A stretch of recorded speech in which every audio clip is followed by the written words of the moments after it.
Hello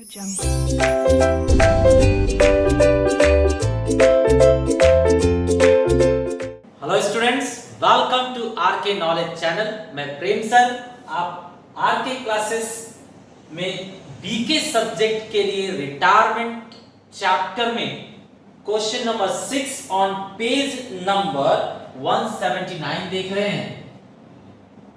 students, इस question में 3 partner हैं। पार्टनर्स का नाम है अनिल, सुनील एंड सुरेश और इनका profit and loss sharing ratio equal है। हेडिंग में लिखा गया है इक्वल।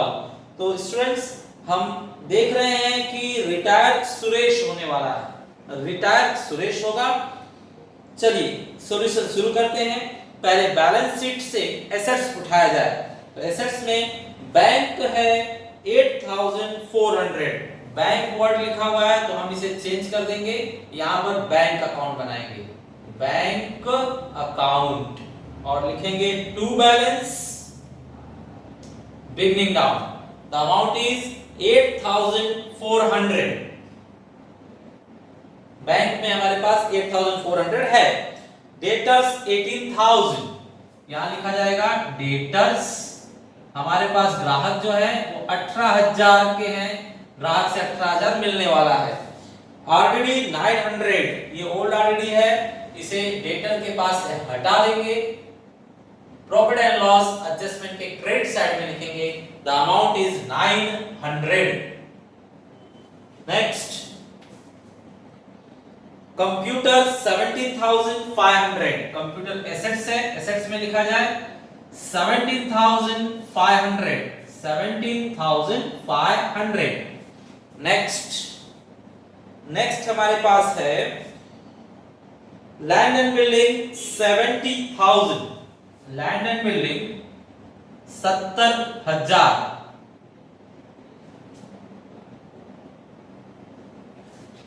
Then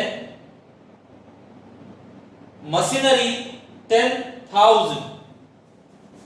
machinery 10000। फर्नीचर है 20000। गुडविल दिया हुआ है 12000। Goodwill is given to us 12000। Assets का दिया हुआ गुडविल, एसेट्स में ही लिखेंगे 12000। ओके स्टूडेंट्स, अब लायबिलिटी साइड चालू कर लेते हैं। लायबिलिटी में पहला दिया हुआ है creditors 20300। So creditors 20300। Then in लोगों ने दिया बिल्स पेबल 10600। Bills payable 10600। फिर है जनरल रिजर्व 13500। एक लाइन छोड़कर लिखेंगे बाय जनरल रिजर्व। 13500 को इक्वल में बांट दीजिए। 13500 को 3 से डिवाइड कीजिए तो 4 और 5 4500 4500 4500 आएगा। ठीक है स्टूडेंट्स, तो इस तरह से ये हो गया 13500 इक्वली डिस्ट्रीब्यूटेड।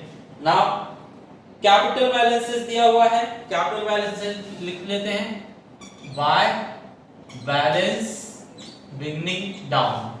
अनिल है 43600। सो 43600। सुनील है 35000। सो 35000। देन सुरेश है 32000। 32000। इस तरह से हमने क्रेडिट एंट्री खत्म की।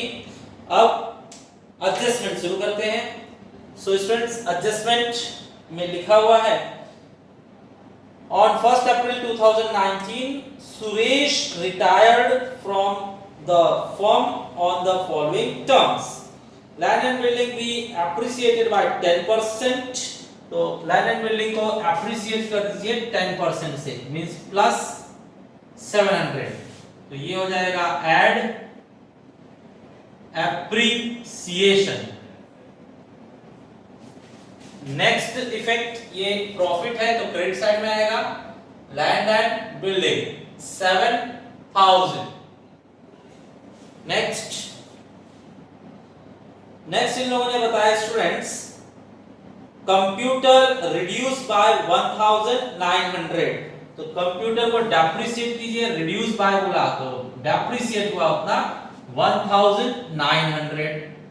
ये डेप्रिसिएशन लेस किया जाएगा और ये दुख की बात है 1900 यहां पर लिखा जाए to computers account 1900 loss. Then debtors were all good and RDD was no longer required। तो debtors सब अच्छे हैं, जो हमने ओल्ड RDD हटा दिया वो हटा दिया, नया RDD बनाने की कोई जरूरत नहीं है, वो सारे के सारे अच्छे हैं, मतलब पैसे दे देंगे ऐसा माना जा रहा है। ठीक है, तो वहां पर हम कुछ भी प्लस माइनस नहीं करेंगे। मशीनरी भी रीवैल्यूड एट 9400। मशीनरी 9400 पर रीवैल्यूएट हुई है, दैट मींस डेप्रिसिएशन हुआ है 600। So less here depreciation 600।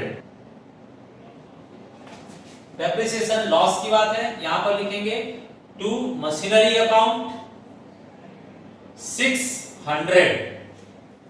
Then goodwill of the firm be revalued at 16,200। Goodwill वापस से कैलकुलेट किया इन लोगों ने तो 16,200 आ रहा है। 16,200 मींस बढ़ गई कीमत, बढ़कर कितनी हो गई देखिए 16,500 हो गई। 16,500 मतलब कितना इंक्रीमेंट हुआ है 4,500। ये ऐड करेंगे, एप्रिसिएशन लिखेंगे, एप्रिसिएशन। स्टूडेंट्स ये जो 4,500 बढ़ा है ये तीनों पार्टनर को शेयर कर देंगे। ये गुडविल जो है पूरे फर्म की उतनी पड़ गई है 4,500, तो पूरे फर्म का हक बनता है। अगर ऐसा लिखा होता only Suresh share of goodwill तो सिर्फ सुरेश के कॉलम में दिखाते, लेकिन पूरे फर्म की गुडविल बढ़ी है तो पूरे फर्म पर तीनों पार्टनर का हक है, तीनों को बांटेंगे।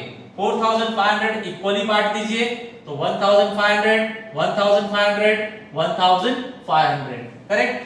चलिए next, furniture were sold at 21,800 and part payment of rupees 15,000 was made to Suresh by RTGS and balance was transferred to his loan account। तो पहले फर्नीचर हमने सोल्ड कर दिया 21,800 में। तो देखिए फर्नीचर तो आपका महंगा था, 20,000 था, आपने 21,800 में सेल कर दिया है। तो कभी भी यहां पर लेस बुक वैल्यू ही होगा, मींस 20,000, बुक वैल्यू 20,000 ही लेस होगा। तो 20,000 लेस करेंगे और इस तरह से यहां पर लिखा जाएगा सोल्ड आउट या सेल ऑफ फर्नीचर, ऐसे लिख सकते हैं। कितना 20,000 का मशीनरी, सॉरी 30,000 का फर्नीचर आपने सेल किया, लेकिन आपको मिल कितना रहा है 21,800। 21,800 दैट मींस आपको प्रॉफिट हो गया। कितने का प्रॉफिट हुआ 1,800। तो प्रॉफिट कभी भी क्रेडिट साइड में रिकॉर्ड होगा, किसकी वजह से, फर्नीचर की वजह से प्रॉफिट हुआ 1,800। स्टूडेंट्स 20,000 का था फर्नीचर, तो जब हम बेचेंगे तो दिखाएंगे कि एसेट्स हमारा 20,000 का गया है, 20,000 लेस किया जाएगा, लेकिन कैश कितना मिला 21,800 मतलब 1,800 एक्स्ट्रा मिला है, तो प्रॉफिट में दिखाएंगे फर्नीचर की वजह से प्रॉफिट 1,800 हुआ है। आगे अभी हम सुरेश को कैश दे रहे हैं 15,000। तो सुरेश को कैश कहां से दोगे, बैंक से निकालकर। तो यहां लिखा जाएगा बाय कैपिटल अकाउंट। किसको पैसे दिए जा रहे हैं, सुरेश को। कितने दिए जा रहे हैं 15,000 दे रहे हैं हम, तो ये सुरेश रिसीव कर रहा है तो उसके डेबिट साइड में आएगा, टू बैंक अकाउंट लिखा जाएगा आरटीजीएस के थ्रू इसे पेमेंट किया गया है। तो ये हम ब्रैकेट में दिखा सकते हैं सुरेश को 15,000 दिया गया है। ओके, बैलेंस जो भी बचेगा वो क्वेश्चन में लिखा है कि लोन अकाउंट बनाना है।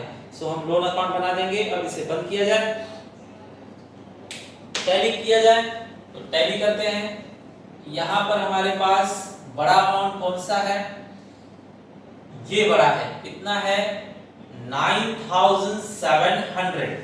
9,700 में से ऊपर का पूरा माइनस कीजिए, तो ये 2500 है। 2500 है, मतलब 7,200 बचेगा। 7,200 हम पार्टनर्स को शेयर कर देते हैं। पार्टनर्स हैं हमारे अनिल, सुनील, सुरेश, तीनों को इक्वल देना है। तो इसे 3 से डिवाइड कीजिए। 3 से आप डिवाइड करेंगे तो 2 and 4 आएगा, मींस 2400, 2400, 2400। चेक कीजिए, 4 3 12 बचेगा 1, 6 और 1 7। तो परफेक्ट है। डेबिट से सावधानी पूर्वक क्रेडिट में जाना चाहिए। क्रेडिट में लाइए, profit and loss adjustment account. The amount is 2400, again 2400, again 2400। चलिए, यहां से हो गया। स्टूडेंट्स अब यहां देखिए बैंक अकाउंट। बैंक अकाउंट में आपको याद होगा कि आपने 20,000 का फर्नीचर सेल किया था और उससे आपको 21,800 मिला था, तो उसका इफेक्ट यहां दिखाना है। To furniture account, furniture account, furniture के नाम पर आपको 20,800 मिला था, जिसमें प्रॉफिट था 1,800। अब इसे बंद कीजिए, तो ये बंद करने पर आएगा 12 and 30, 30,200। अब यहां पर लिखते हैं 30,200, इसमें से ऊपर का माइनस कीजिए 15,000, तो 15,200 बचेगा। ये बैलेंस है, यहां पर लिखा जाएगा बाय बैलेंस, क्लोज डाउन। अब ये 15,200 ट्रांसफर कर दीजिए एसेट्स में। यहां पर लिख देता हूं मैं, बैंक है अपने पास, तो यहां बैंक वर्ड लिखा जाएगा। बैंक अकाउंट में बैलेंस बचा हुआ है हमारे पास 15,200, करेक्ट। चलिए, अब इसे भी बंद कीजिए। ये टोटल है 14, बचेगा 1, तो 3 and 5, 8 and 2, 10, बचेगा 1, तो 4। अब यही यहां ट्रांसफर कीजिए 40,400, इसमें से ये माइनस कीजिए तो 25,400। ये है आपका लोन। तो लोन बनाना है, एक स्टेप ऊपर लिखेंगे। ये लोन है, सुरेश का बिजनेस के सर पर कर्ज है। जब सुरेश मांगेगा बिजनेस को देना पड़ेगा, तो ये लायबिलिटी में शिफ्ट किया जाएगा। Loan from Suresh, the amount is 25,400, correct. चलिए, बाकी लोगों का बैलेंस फाइंड करते हैं। तो ये है 400, बचेगा 1, तो 10 and 3 13, बचेगा 1, तो 4। That means 43,400। ऊपर कुछ नहीं है तो पूरा बैलेंस बचेगा 43,400। यहां पर देखिए 20, बचेगा 2, तो 9 and 3 12, बचेगा 1, तो 5, मींस 52,000। 52,000 में से ऊपर कुछ नहीं है तो पूरा बचेगा 52,000। ये बाकी दो पार्टनर्स का बैलेंस है। नेक्स्ट ईयर इसी बैलेंस से बिजनेस कंटिन्यू रखेंगे। तो capital account, balances of Anil and Sunil 52,000 and 43,400 मिलाकर होता है 95,400, करेक्ट स्टूडेंट्स। चलिए आगे दोनों साइड प्लस कर देते हैं हम। ये बाहर निकालिए सेम 20,300, ये 10,600, इसे प्लस कीजिए। ये आता है आपका 7 and 10 17, बचेगा 1, तो 6 and 5 11, बचेगा 1, तो 10 और 5 15। यहां पर डेटर्स बाहर निकालिए 18,000, ये बाहर निकालिए 615, करेक्ट 615। चलिए आगे ये 77,000, यहां पर ओके, यहां पर ओके, यहां ओके। चलिए प्लस कीजिए, फाइनली हम प्लस कर रहे हैं। 8 and 4 12, 12 and 5 17, बचेगा 1। तो 9 and 10 19, 19 and 6 19 and 7 19 and 7 26, 26 and 9 35, 35 and 6 41, carry 4। तो 5 6 7 7 14 14 14 14 and 1 15। This way students we tallied 1,51,700 per question tally हो गया। Okay students, thanks for watching the video।